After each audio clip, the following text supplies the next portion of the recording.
When I was a young teenager back in the day, I was obsessed with urban legends. I was so obsessed I would buy magazines each week from my local corner shop. I would then cut out the pictures, stories, and make my very own scrapbook of the legends that I thought was the best. When my mates came over, they would make so much fun of me as I used to collect these stories of urban legends. I'd even go so far as to have the posters made of the ones I loved the most. My walls was full of these posters. However, one legend that stuck out to me, the one I loved to read at least several times a day, was called Humans Can Lick Too, or The Hand Licker, depending on which part of the world you lived in. I even made up my own stories of this legend. I was so impressed with the story that I made several different stories and posted them just about everywhere I could on the internet, even Reddit. However, this story is a story on how I survived a night of horror with every detail restraining to every detail I have written in my stories. It looked as if someone had become obsessed with my stories and wanted to make it a reality for me. This story goes back to the summer of 2005. My parents would take one night a week where they would have a date night. As people with children know, it can be hard to have time to yourself with children. Also, you will know how children are. If they're not pestering you for something they want, then they will be wanting your attention for playtime, story reading. Even getting children to bed takes a few hours. My parents promised each other from the day the first child was born they will take one night a week where they will go and have fun with each other. You know, go for dinner, movie, or maybe just a dance. I am the oldest at the age of 17, so I was old enough to look after myself along with my younger siblings. They usually got a babysitter, but no longer did this as I was old enough now.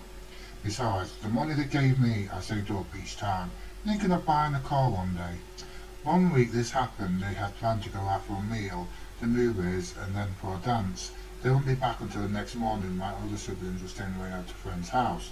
To be honest, I was actually looking forward to having the house to myself. As those of you with siblings will understand that you can never get any time to yourself. I had a great night planned for myself. The time for their date had arrived. Don't forget to lock all the doors and windows, my parents told me as I left through the front door. Taking the words into mind, I went through the house and started to lock all the windows and making sure the doors too were locked. Now, with all the doors and windows locked, there was, however, one window left. It would have to be in the most creepiest place. I thought to myself, oh well, better get on with it. The last window was down in the basement. I hated it. It was cold, damp, not lit very well. I grabbed a torch from the drawer, turned it on, and went very cautiously down into the basement to where the window was located. I grabbed hold of the handle of the window, but it was very stiff and would not move so easily. I pulled and pulled, but it would only move about an inch. Getting fed up with the window, I looked around the basement for anything that could help me close the window. There in the corner on the shelf I saw a small can of oil.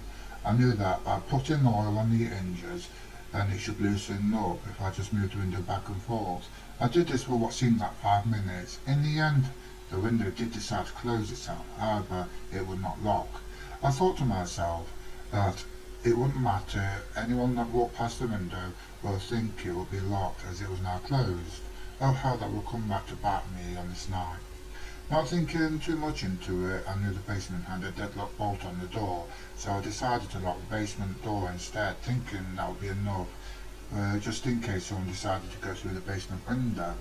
Now, with everywhere locked up, I decided that I would watch a bit of TV, have a nice dinner, and then go and browse the web for any new urban legends that I have never heard of before. Before I could do any of this, I would need to feed our dog. She was a border collie, brown and white in colour. I went to the cupboard, got out her food, and gave her a generous amount in a bowl. It seemed like I was on the web for hours browsing the urban legends of how time flies by when you're having a bit of fun. It was now dark outside. Looking at the time, it read 11 p.m. Wow, that was late, I thought to myself. It was time for bed. I turned off my computer, then went to the bathroom to get ready for bed. A nice hot shower, teeth brushed, and my PJs on.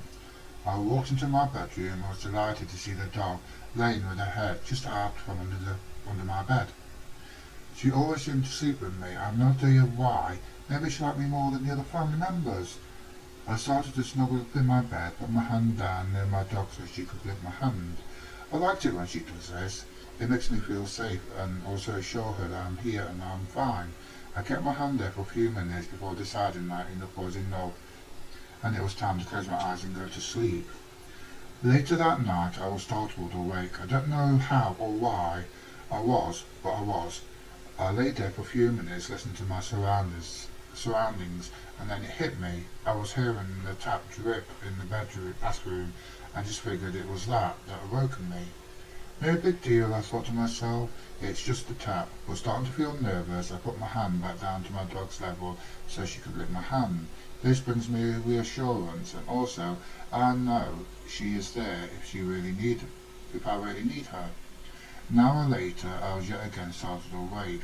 This time I was still half asleep. I sat up in my bed and looked around the room while listening.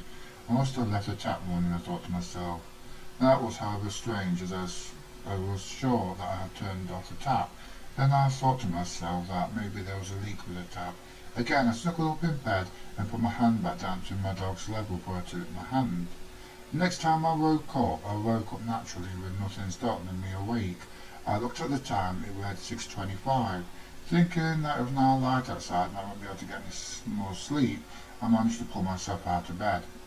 Drawing back the curtains and looking out the window, I could see my parents' car pull into the drive. Great, I thought. I can get my dad to look at the tap and fix that drip that I've been hearing all night. Being out of bed and somewhat cold, I needed to go to the loo. I put on my slippers, opened the door, and went to the room that was the bathroom. What I saw that day when I opened the door will forever haunt me to the day I die. I fell to my knees. My parents, hearing my curdling screams, came running into their house to be by my side. They asked me, "What's wrong?" I shakily raised my arm and pointed into the shower of the bathroom. There, our beautiful collie dog hung from a hook in its tail from the curtain rail. The dog was skinned with its skin in the bath. She seemed to be gutted with all the contents too in the bath.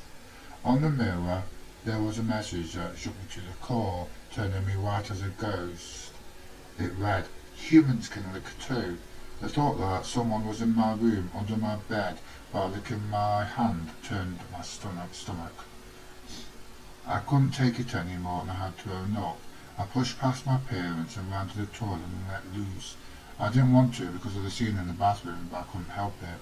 My parents called the police that day. They came out, took a statement from me. They said that due to every window and door being locked, the only way they could have gotten in is through the basement window.